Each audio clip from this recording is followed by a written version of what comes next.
So we started talking about the history of Jewish law. This is the third session, Midrash Halacha. We started talking about Midrash Halacha that started as a commentary on the Torah, commentary that was meant to pull the Halacha out of the Torah.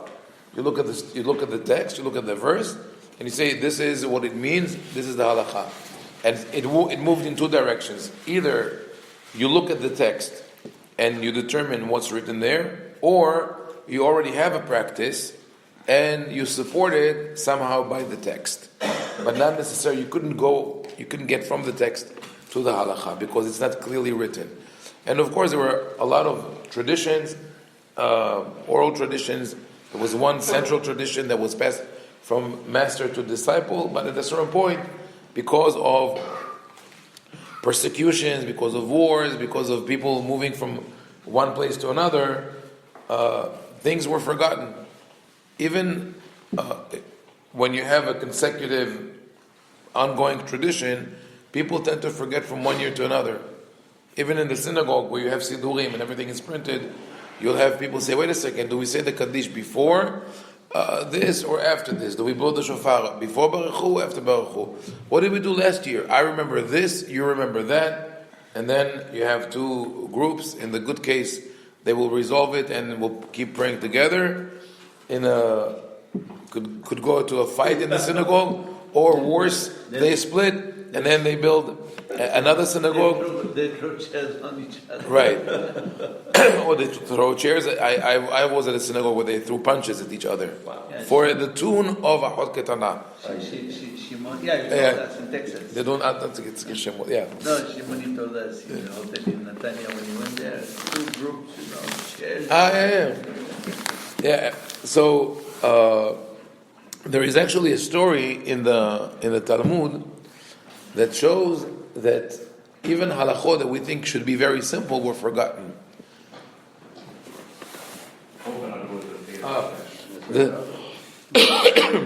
The story is about Hillel the Elder, about 100 years before the Common Era. They say, what was the cause of Hillel becoming president? Hillel became the head of the Sanhedrin. He was during the temple. Yes. Yes, Hillel was during the temple. So Hillel became the president of the Sanhedrin. So the Gemara says, "Mi garam lo leHillel she'ala ligdula." What was the case? Because Hillel came from Babylonia. Hillel was an immigrant. He came from Bavel to Eretz Israel. At the time, the people of Israel, the Israelites, didn't like the Babylonians too much. The Iraqis were not welcomed in Israel. There are several cases described in the Talmud Yerushalmi where people who visited Israel, came from Babylonia, were beaten. Even rabbis. They said, "Oh, you're from Bavel," slap, or they slapped them or punched them. They didn't like them that much. They had, in a way, you could say this. You had this attitude in Israel for a while towards people who would come from America. As if people were saying, "Oh, we are suffering here. We're living under duress. Oh, and you live there. Everything is comfortable. Everything is good. You come just to visit and to brag and go back." You had this attitude for a while, or even towards Yodim, Israelis who went to America and came back. But then it changed. So they felt the same way towards the Babylonians, because in Bavel the life was relatively easy. Under the Persian Empire, it was more tolerant, and in Israel it was times were hard. So anyway, Hillel comes from Bavel. He has humble origins, and then at a certain point, the Talmud says in Masechet Pesachim, that's much later, but it's a story that supposedly takes place, as I said, in the first century before the Common Era, and Erev Pesach Haliyot b'Shabbat. The 14th of Nisan fell on Shabbat. It was a Saturday. And now the rabbis, Bnei Betera, who were the heads of the Sanhedrin, did not know whether you're allowed to slaughter the Pesach sacrifice on Shabbat or not. Why did they have a problem with that? You do sacrifices every day, including Shabbat. We have Korban HaTamid. The daily sacrifice was brought every day, including Shabbat. And then on Shabbat and holiday, we have the Korbanot called musafim, additional korbanot. So what's the problem? Of course you sacrifice on a holiday, right? On Shabbat.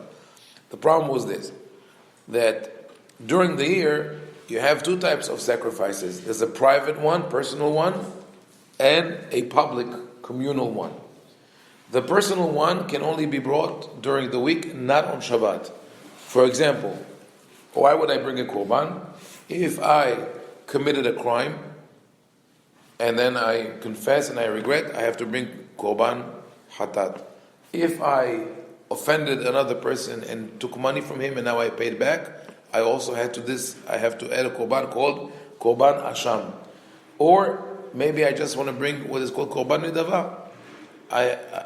As a happy occasion or to thank God for being saved from something, I'll bring korban todah, showing gratitude. So different types of korbanot. But all of them are personal. And they do not override Shabbat. You can bring them Sunday to Friday. This is business hours in the temple. Okay, Sunday to Friday, a little after sunset, a little before sunset. In between, there are the daily sacrifice that you have to make, and people would come and bring their sacrifices. Now, there is another category, which is public sacrifices, where the priests, the Kohanim, bring one korban that represents the whole nation. That's a communal korban. So the one lamb in the morning, one lamb in the afternoon. הכבש אחד תעשה בבוקר, ואת הכבש השני תעשה בין הערביים. We read every day in tefillah, in Pitum HaKetoret. A lamb is sacrificed in the morning, one in the afternoon. And this, because it represents the whole nation, is ongoing. In a way, you could say that the laws of Shabbat are suspended in the temple for the purpose of bringing those sacrifices. Now, the Pesach, Korban Pesach, has a unique status because it's neither private nor communal, or it's both. How do you bring, by the way, a communal Korban when you say that they represent the whole nation? There was a collection made once a year, a month before Pesach, on Aleph Adar. They would start collecting the money. People would bring their contribution to the temple. They had a special fund, and from that fund they would buy the sacrifices. So it was bought with a communal fund that was provided by the whole nation. Now Pesach, Korban Pesach is different because on one hand, it's a personal Korban. Each family brings it for itself. So we are sitting around this table, we would each go home with our families. There might be 15 or 20 different sacrifices for our group.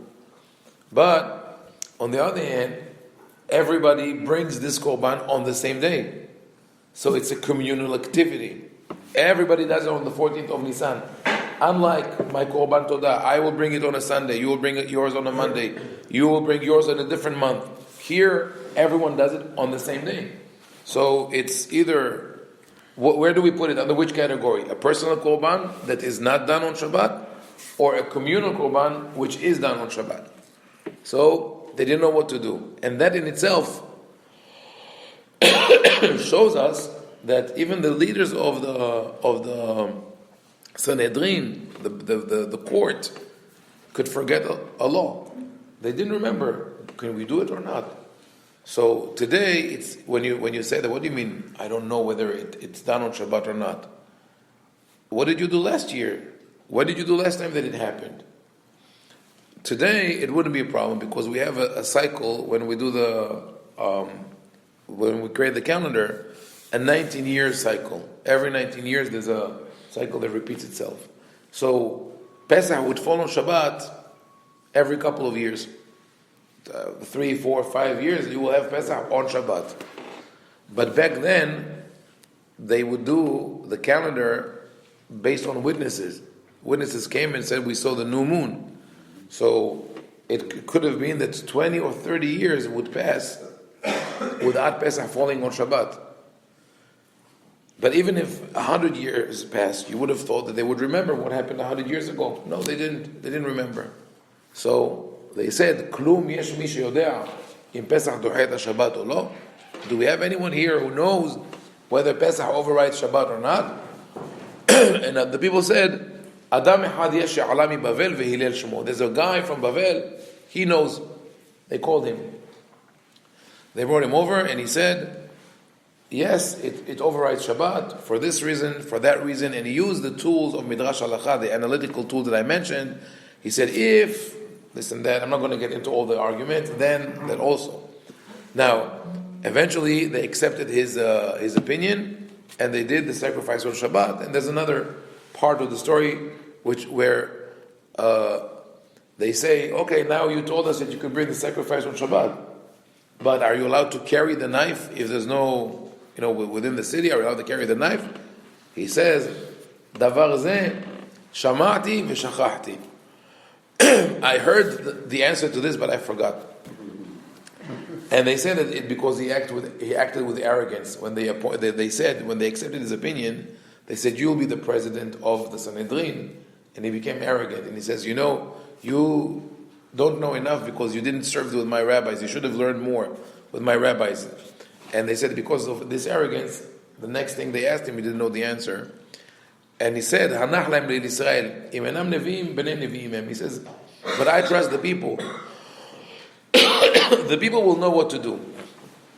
So on the following day, which was Shabbat, the people did find a solution. They basically put the knife in the wool and let the lamb carry its own knife. Or if it was a goat, they would stick the knife between the horns. It has little horns that are close to each other. Which means, anyway, that the people knew that you could do Pesach on Shabbat. You should have asked them in the first place. So we learned a lot of important things from the story. We learned that the rabbis could forget the halakha. So the tradition was broken. At a certain point, we have to admit that even if we had a tradition that goes back to Sinai, it was broken. People forgot. Second, we see that Hillel was able to restore tradition by his knowledge.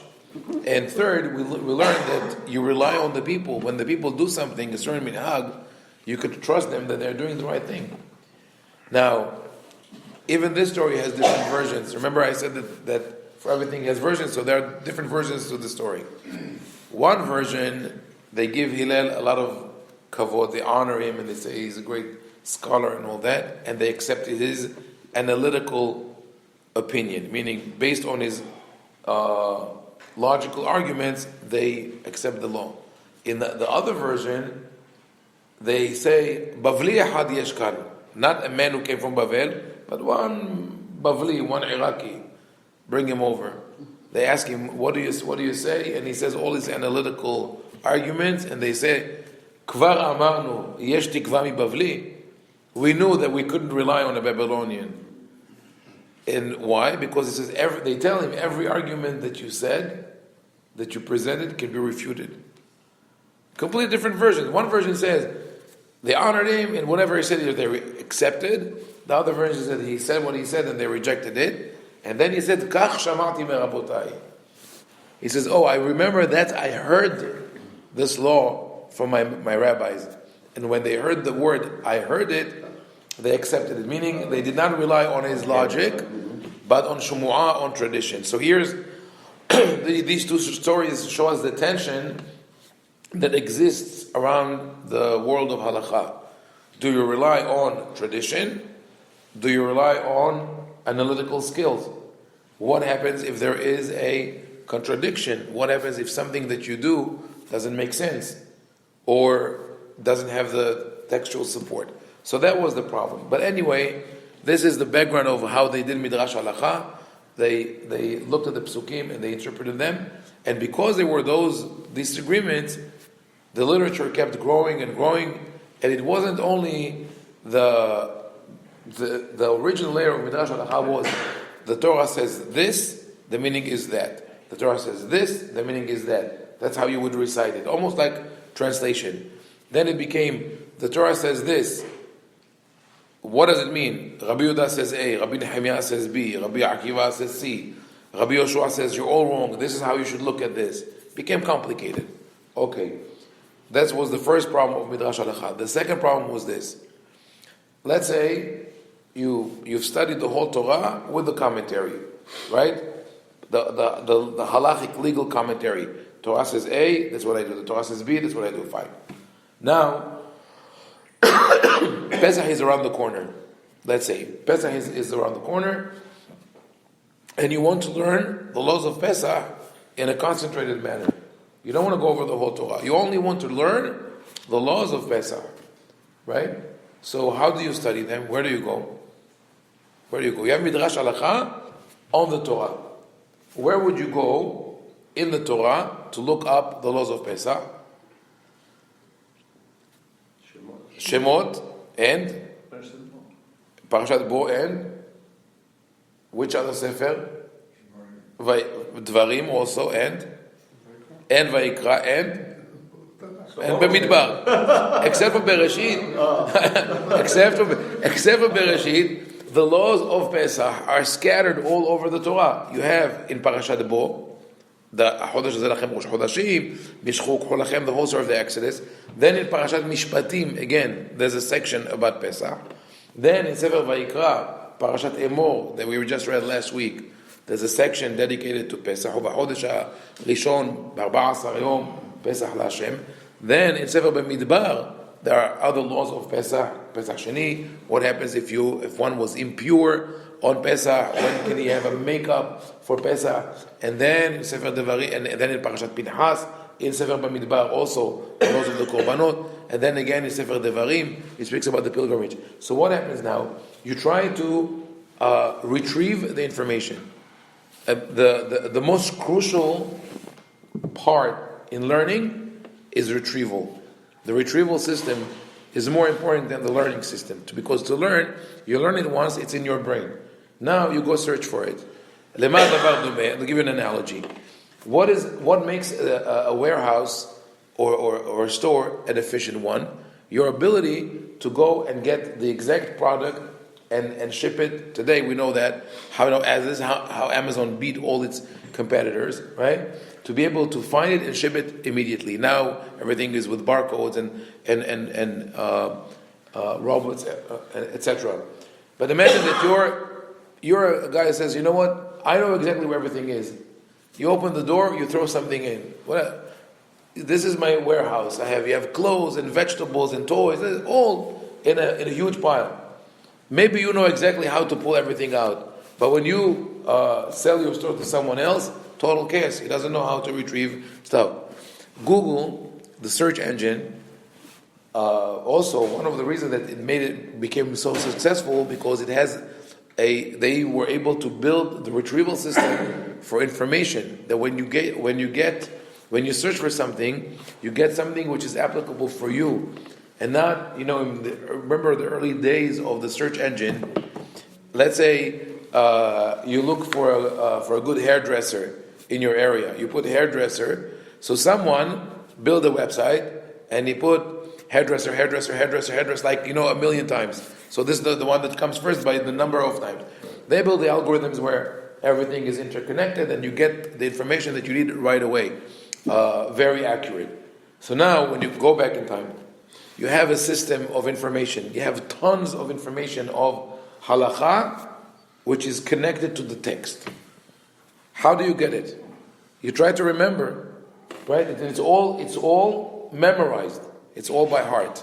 How do you recall something that is usually memorized? If you don't know the exact place or spot, you start from the beginning and you search through it. Right? We have some kind of a classifying system in our mind. But let's say if I ask you, for example, what is your cell phone number? 301-775-9662. Okay, what is the 5th digit of your cell phone number? 6. Oh wow, mashallah. That was fast. Keep practicing. Are you sure it says? No. Okay. It could be 6. Yeah, okay. But for many people, it's like, okay, what is the 8th letter in the alphabet? But no, in the English alphabet. What? H. I. H. D, A, B, C, D, E, F, H, okay. I. A, B, C, D, E, F, G, H, I.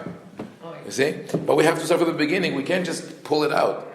So when you memorize something, usually is that, and you have a lot of information, we're not talking about just letters and digits, full sections, to put them together, You want an easy system where you could approach and just take out of the shelf and know exactly where it is. For that purpose, Rabbi Yehuda Anasi, and that's the next stage, created the Mishnah. What he did was, he took all that information that was scattered around many books of Torah, in many different schools in Eretz Israel at the time. One in the Sharon, one in Lod, one in the north in Galilee.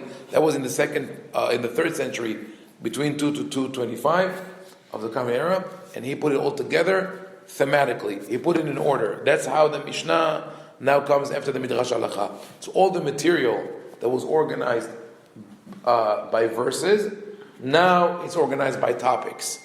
So there's a Masechet, one tractate is dedicated to Brachot, another one to Pesach, another one to Shabbat, another one to financial damages, and so on. We'll talk about the Mishnah next time, Bezrat Hashem.